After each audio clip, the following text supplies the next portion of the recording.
l'Acadie Nouvelle et CKRO vous présentent le balado Les Top 5. Bienvenue à tous à un autre décompte Top 5 de l'année 2024. Très plaisant d'entreprendre une belle collaboration CKRO Acadie Nouvelle. C'est Juliane Benoît au micro aujourd'hui pour accompagner notre invitée Sylvie Mousseau, journaliste culturelle. Bonjour Sylvie. Bonjour Juliane, je suis vraiment contente d'être ici pour cette nouvelle collaboration avec CKRO. On va jaser événements culturels de l'année pour 2024. Puis ça a été très plaisant de voir qu'en choisir 5 seulement était pas simple. Non, c'était pas facile. J'ai commencé par choisir 10 événements, puis j'ai réduit ça à 5 événements ou moments marquants de l'actualité culturelle en 2024. D'après moi, c'est des événements un peu incontournables de l'année. Puis la meilleure façon de commencer avec la 5e place, on va ratisser large, on va aller chercher plusieurs domaines différents avec les 18e Éloises à Chédiac. Oui, pourquoi j'ai choisi cet événement-là? Parce que c'est un événement qui est provincial, qui est multidisciplinaire, donc qui touche le théâtre, la danse, la chanson, les arts visuels, le cinéma, des prestations dans toutes sortes de formes d'art.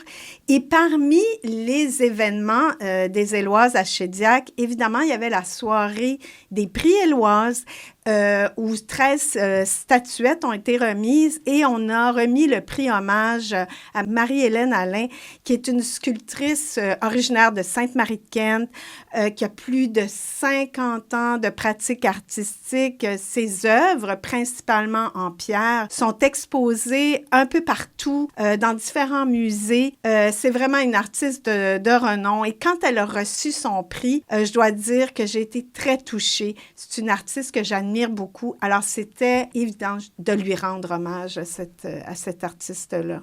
Quelque chose de particulier aussi, c'est justement les gens de la province sont peut-être plus habitués à la remise de prix, mais les gens de Chédiac ou dans le coin de Chédiac ont pu profiter de présentations dans les écoles, de plein d'événements sur place en personne aussi. Oui, c'est ça. C'est que les artistes se rendent dans les écoles pour donner différents ateliers. Et je crois que c'est important que les artistes soient dans les écoles. Il faut dire aussi qu'il y a des spectacles, expositions en arts visuels aussi pendant les Éloises. Et les prochaines Éloises auront lieu à Campbellton en 2026. Et pour continuer maintenant le 4e point de ce décompte top 5, on va se concentrer cette fois-ci sur un seul domaine qui a été très présent en Acadie, vraiment vivant, le théâtre. Oui, le théâtre acadien s'est démarqué en 2024. Je vais vous parler de quelques œuvres. Ouais. Bon, il pourrait en avoir d'autres, mais entre autres, on pourrait commencer avec la pièce Ornithorynque de Joanne Parent. C'est une pièce qui se passe au Restigouche, qui est écrite dans une langue vivante, percutante, qui raconte, disons, l'histoire de 3 personnages un peu rebelles, des marginaux, qui se revoient après plusieurs années et qui revisitent des événements du passé qui ont marqué leur vie. C'est les traumatismes du passé. Et cette pièce-là, pourquoi j'en parle, c'est que c'est retrouvé finaliste pour les prix littéraires du gouverneur général dans la catégorie théâtre. C'est pas rien.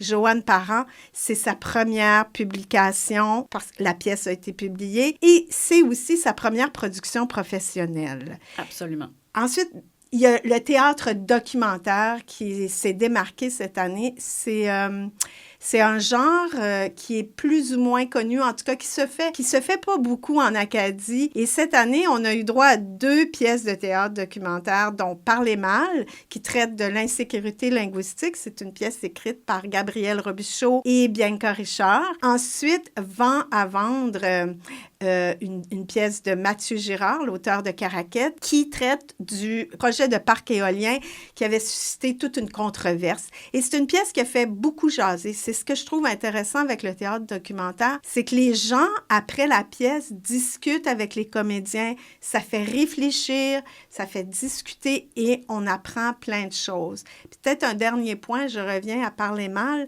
Parler mal, a été joué à Moncton, au Québec, et a été joué aussi en marge des Jeux olympiques à Paris. C'est quand même pas rien. Oui. Et c'est une pièce qui va être reprise aussi en 2025, tandis que Vent à vendre a fait quand même une tournée de toute la province. Puis il faut quand même mentionner que cette année, le TPA célèbre sa 50e saison, donc quand même, là. Oui, c'est ça, une compagnie de théâtre qui, justement, qui fait autant un demi-siècle pour une compagnie de théâtre en Acadie. C'est quelque chose d'important, puis je crois que ça se fête. Au 5e point, on a ratissé large avec les Éloises. On s'est concentré sur le théâtre. Maintenant, on va se concentrer pour le 3e point sur le petit écran, l'Acadie plus précisément, au petit écran qui s'est bien démarqué cette année. Oui, entre autres, au Gala des Gémeaux. Oui. Il y avait quelques artistes, quelques productions aussi télévisuelles acadiennes qui étaient en nomination, dont le documentaire « Il y a une étoile » de Julien Cadieux, Le Grand Ménage des Fêtes, et maintenant, Robin Joël Cool, qui a remporté un Gémeaux pour son rôle dans Temps de chien, pour son personnage de Stéphane. Je crois que c'est un personnage qui a plu beaucoup au public, un genre de personnage un peu rebelle, hors norme, qui vit un peu en dehors du système, si on veut. Et il faut mentionner son discours de remerciement qui a marqué l'imaginaire, où justement, il a fait allusion à ses origines, il a parlé de sa mère, puis entre autres, il a remercié les scénaristes d'avoir inclus, en tout cas modifié un petit peu le scénario pour que son personnage soit acadien. Et aujourd'hui, bien, Stéphane, il y a 2 saisons de Temps de chien. Il y a une 3e saison qui est confirmée et d'après moi, Stéphane va être encore dans l'émission Temps de chien. Ça permet aussi à la future génération de rêver. Tu sais, lui, il le disait avec fierté dans son discours. Je suis un petit garçon de Tracadie qui ne pouvait pas rêver de faire ce métier-là. Merci à mes parents de m'avoir supporté là-dedans. Mais là, la prochaine génération a pu voir que même si on vient d'un petit coin d'Acadie, on peut faire ces choses-là, ces grandes choses-là. Puis lui, il a 22, il faut dire que ça fait plus de 22 ans de carrière. Quand même. Au théâtre. Il avait joué quelques rôles, quelques personnages à la télévision, mais c'est son premier rôle, si on veut. Alors, comme quoi, même après 20 ans, on peut toujours réussir. Vraiment, c'était intéressant. C'est une belle distinction pour Robin Joël Cool. Pour la 2e position, Sylvie, on va se permettre de rester du côté télévision, petit écran, cette fois-ci un peu plus en chanson, parce que pour la 2e fois seulement en 2024, La Voix a été remportée par une Acadienne. Oui, par Maude Cyr-Deschaines, qui est originaire d'Edmundston.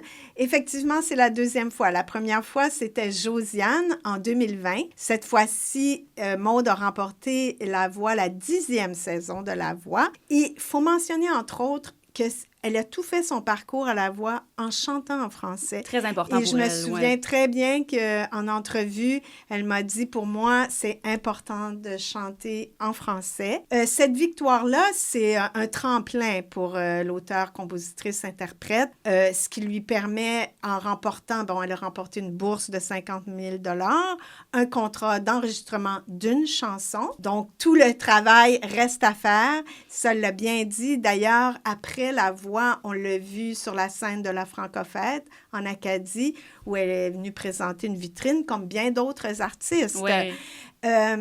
Puis mentionnons que Maude est aussi une comédienne. Elle a joué, entre autres, dans Conséquences. Elle a chanté dans la comédie musicale La Mélodie du bonheur. Puis elle a commencé très, très jeune dans le spectacle Acadie des terres et des forêts dans sa région. Elle dit aussi avoir vraiment hâte de présenter un album complet, mais après La Voix, il y a des occasions qui se sont présentées qu'elle ne pouvait pas refuser. Fait que là, tout de suite, le côté comédienne a pris un peu le dessus, mais la musique viendra aussi, là. Oui, évidemment. La musique va venir. J'imagine qu'en 2025, on devrait voir, je ne sais pas si ce sera un album complet, mais ça devrait arriver bientôt, j'imagine. Absolument. Puis, ce qui nous amène déjà, on est déjà rendu à la première position de ce décompte top 5 culturel, après avoir jasé Éloises, Théâtre acadien, Gémeaux, Victoire de Maude Cyr-Deschaines. il y a quelqu'un qu'on ne peut pas passer sous silence qui nous fait dire « Good Lord, marcher plancher, petite gomme, tirer la roue, casser la table ». Sylvie, je te laisse le plaisir de nous présenter le top 1, la première position du décompte. J'imagine que vous avez déjà deviné. C'est Sale Barbe. Moi, j'ai appelé ça le triomphe de Sale Barbe parce que Sale Barbe a triomphé à la disque en remportant 2 Félix, spectacle de l'année et album country de l'année. Ensuite, le groupe, partout où le groupe passe, fait courir les foules, enflamme le public et les spectacles sont présentés toujours presque à guichet fermé. Absolument. Cette année, en 2024, ils ont donné plus de 125 spectacles et ils ont clôturé l'année au Centre Vidéotron à Québec devant une salle presque à capacité avec 13 000 spectateurs, un gros spectacle, son et lumière. Puis on a dit certains journalistes ont dit de cette formation l'une des plus charismatiques du Québec. Mentionnons que c'est une formation qui regroupe 3 musiciens de l'Acadie, 2 musiciens du Québec, des Îles-de-la-Madeleine, qui ont aussi des origines acadiennes. Ouais. Donc, et c'est 5 musiciens, 5 excellents musiciens, chanteurs. Alors, ils ont des belles harmonies, une musique festive qui est très, très rassembleuse, très rassembleuse. Je pense que c'est pour ça, c'est un peu ce qui explique leur succès. Et en 2025, ça se poursuit. Je regardais la liste des spectacles et déjà, les spectacles sont presque tous complets. C'est assez fabuleux pour une formation qui avait commencé juste comme ça, pour le plaisir. Tout a commencé aux Îles-de-la-Madeleine. Vraiment pour le plaisir, il n'y avait aucune attente. C'est aussi plaisant de voir revenir ce genre de musique-là en avant-scène. Eux qui nous écrivent maintenant des chansons originales, typiques folklore acadienne, mélange d'Île-de-la-Madeleine avec tout ça. Donc vraiment, c'est plaisant de les voir aller aussi bien.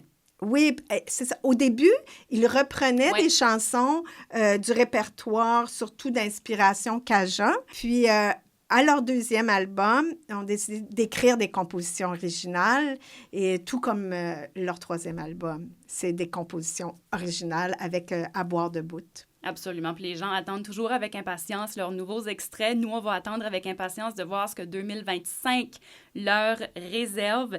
Et ainsi se complète déjà ce top 5 événements culturels pour l'année 2024. Sylvie Mousseau, merci énormément pour la jasette aujourd'hui.